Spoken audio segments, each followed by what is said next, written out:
NIT-കളിലേക്കുള്ള പ്രവേശന പരീക്ഷ, അതുപോലെ തന്നെ JEE അഡ്വാൻസിന് വേണ്ടിയിട്ടുള്ള യോഗ്യത നിശ്ചയിക്കുന്ന പരീക്ഷ, ഇതെല്ലാമാണ് നമ്മുടെ JEE മെയിൻ എക്സാം. അപ്പോൾ ഈ കഴിഞ്ഞ JEE മെയിൻ ആദ്യ സെഷൻ പരീക്ഷയിൽ മികച്ച ഒരു പെർസെൻറ്റേജ് സ്കോർ കരസ്ഥമാക്കിയിട്ടുള്ള റെൻസാണ് എൻ്റെ കൂടെ ഉള്ളത്. റെൻസ് റോയി അല്ലേ? ഓക്കെ. അപ്പോൾ റെൻസ് എറണാകുളം സ്വദേശിയാണ്. ഇപ്പോൾ എറണാകുളത്ത് തന്നെയാണ് പഠിക്കുന്നതുമൊക്കെ. +1 +2 പഠനത്തോടൊപ്പമായിരുന്നു റെൻസിൻ്റെ എൻട്രൻസിനുള്ള ഒരു തയ്യാറെടുപ്പും. അപ്പോൾ മോനെ നല്ലൊരു സ്കോറിലേക്ക് എത്തിയിട്ടുണ്ടല്ലേ? നല്ലൊരു മാർക്ക് കിട്ടിയിട്ടുണ്ട്. അപ്പോൾ എങ്ങനെയാണ് മോൻ കാണുന്നത്? ഇത്രയും നല്ലൊരു വിജയം എക്സ്പെക്ട് ചെയ്തിരുന്നോ? എക്സ്പെക്ട് ചെയ്തിരുന്നു. ക്ലാസ്സിൽ അത്യാവശ്യം മാർക്കൊക്കെ കിട്ടുന്നതുകൊണ്ട് എന്തായാലും ഈ ഒരു റേഞ്ച് പ്രതീക്ഷിച്ചിരുന്നു. അത്യാവശ്യം നല്ല ഹാർഡ് വർക്കിന്റെ ഒക്കെ ഒരു റിസൾട്ടാണ്. സന്തോഷം. മോഡൽ എക്സാം സ്റ്റേജിലൊക്കെ ഈ ഒരു സ്കോറിലേക്ക് എത്തിയിട്ടുണ്ടായിരുന്നു. മോഡൽ എക്സാം സ്റ്റേജിൽ തന്നെ A+ അക്കൗണ്ട് ആ ഒരു സ്റ്റേജിൽ. പേരൻസ് ഒക്കെ എന്ത് പറഞ്ഞു നല്ലൊരു മാർക്ക് കിട്ടിയപ്പോൾ? പാരൻസ് ഒക്കെ നല്ല സന്തോഷമായി. അവര് പക്ഷേ JEE അഡ്വാൻസിന് പ്രിപ്പയർ ചെയ്യണം. Main focus. വീട്ടിൽ ആരൊക്കെയാണുള്ളത്? എൻ്റെ വീട്ടിൽ അപ്പനുണ്ട്, അമ്മയുണ്ട്, ചേച്ചി തേവര കോളേജിൽ BCom പഠിക്കുന്നു, അനിയൻ 9ാം ക്ലാസ്സിലുണ്ട്, പിന്നെ അമ്മാമ്മയുണ്ട്. പേരൻസ് ഒക്കെ എന്ത് ചെയ്യുന്നത്? അപ്പൻ കോൺട്രാക്ടറാണ്, റോയ് തോട്ടാപ്പുഴ, പിന്നെ അമ്മ ഹൗസ് വൈഫ്. അപ്പോൾ മോൻ്റെ ഒരു പ്രിപ്പറേഷൻ എങ്ങനെയായിരുന്നു? സ്ട്രാറ്റജി അല്ലെങ്കിൽ സ്റ്റഡി പ്ലാൻ എന്നൊക്കെ പറയില്ലേ നമ്മൾ, അതെങ്ങനെയായിരുന്നു JEE മെയിന് വേണ്ടിയിട്ടുള്ള? തുടക്കത്തിൽ മറ്റേ ബ്രില്യൻറ്റിൻ്റെ ഓർഡറിൽ തന്നെ പോവുക എന്നതായിരുന്നു. പിന്നെ ബ്രില്യൻറ്റിൻ്റെ കറക്റ്റ് ഓർഡർ എക്സാംസിലൊക്കെ പോകും. പിന്നെ അവസാനമായപ്പോൾ ഈ മറ്റേ ഞാൻ പഠിക്കാൻ പറ്റാത്ത ചാപ്റ്റേഴ്സ് ആണെങ്കിൽ മാർക്ക് കുറവുള്ളതും, പിന്നെ ഈ തിയറി കുറേ ബൈ ഹാർട്ട് ചെയ്യേണ്ട കെമിസ്ട്രി ടോപ്പിക്സ്, അങ്ങനെയൊക്കെയാണ് കൂടുതൽ ഫോക്കസ്. ക്വസ്റ്റ്യൻ ചെയ്ത് മാത്സിനും ഫിസിക്സിനും ക്വസ്റ്റ്യൻസ് നല്ലോണം പ്രാക്ടീസ് ചെയ്യും. ഫേവറേറ്റ് സബ്ജക്ട് ഏതായിരുന്നു?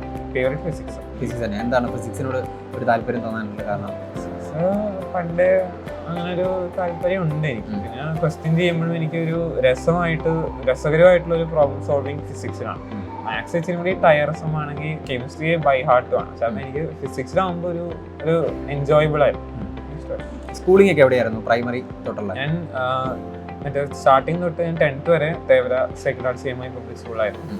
11th ഉം 12th ഉം നൈപുണ്യ പബ്ലിക് സ്കൂൾ. അപ്പോൾ ഈ ഒരു പഠനത്തിൻ്റെ ഇടയിൽ മറ്റെന്തെങ്കിലും ആക്ടിവിറ്റീസ്, ഇപ്പം അങ്ങനെയുള്ള ഹോബീസ് ഒക്കെ ഉണ്ടായിരുന്നോ? ഹോബീസ് റീഡിങ് ഉണ്ടായിരുന്നു, പിന്നെ ബുക്സ് ഒക്കെ വായിക്കുമായിരുന്നു. ഏതൊക്കെ ടൈപ്പ് ബുക്സ്? സയൻസ് ഫിക്ഷനും ഫിക്ഷൻ. പിന്നെ അതുകൂടാതെ ബാസ്കറ്റ്ബോൾ കളിക്കാൻ ഇടയ്ക്ക് പോകും. ബാസ്കറ്റ്ബോൾ ആണ് ഇഷ്ടം. പിന്നെ വീട്ടില് ബാഡ്മിന്റൺ കളിക്കും അല്ലേ?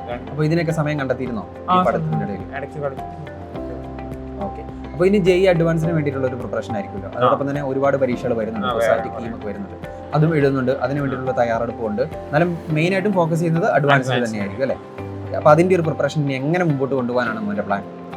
ഇനി തിയറി അധികം പഠിക്കാൻ താല്പര്യമില്ല, കൂടുതലും ക്വസ്റ്റ്യൻ ചെയ്യാൻ തന്നെ താല്പര്യം. അതിൽ കെമിസ്ട്രി ഡിലീറ്റഡ് പോർഷൻ കുറച്ചധികം ഉണ്ട്, അത് തീർക്കണം. എന്നിട്ട് ക്വസ്റ്റ്യൻ പ്രാക്ടീസ് ചെയ്യലിലേക്ക് തന്നെ. ഇപ്പോൾ ഒത്തിരി മോഡൽ എക്സാംസ് ഒക്കെ നിങ്ങൾ എഴുതിയിട്ടുണ്ടല്ലോ. അപ്പോൾ ആ ഒരു ടൈമിൽ എങ്ങനെയായിരുന്നു? സ്കോർ ഒരേപോലെ സ്റ്റേബിൾ ആയിട്ട് പോകുമായിരുന്നോ? ഫ്ലക്ച്വേഷൻ ഉണ്ടായിരുന്നു? അത്ര സ്റ്റേബിൾ അല്ല, ഫ്ലക്ച്വേഷൻ ഉണ്ടാവും. ക്വസ്റ്റ്യൻസ് ചില എക്സാം ഈസി ആയി പോയി കഴിഞ്ഞാൽ ചിലപ്പോൾ കുറയും, പാടായാൽ ചിലപ്പോൾ കൂടും, പറയുന്നത്. അങ്ങനെയൊക്കെ വരുമ്പോൾ ചെറിയ വേരിയേഷൻസ് ഒക്കെ വരുമ്പോൾ എങ്ങനെയായിരുന്നു മോൻ അതിനെ ഓവർകം ചെയ്തുകൊണ്ടിരുന്നത്? അത് നമ്മൾ ഏതൊക്കെ തെറ്റ് എല്ലാ ദിവസവും കറക്ഷൻസ് ഒക്കെ ഒരു ബുക്കിൽ എഴുതും. മറ്റേ തെറ്റിയ ക്വസ്റ്റ്യൻസും അതിന് കറക്റ്റ് ആൻസറും സൊല്യൂഷൻ എല്ലാം എഴുതും.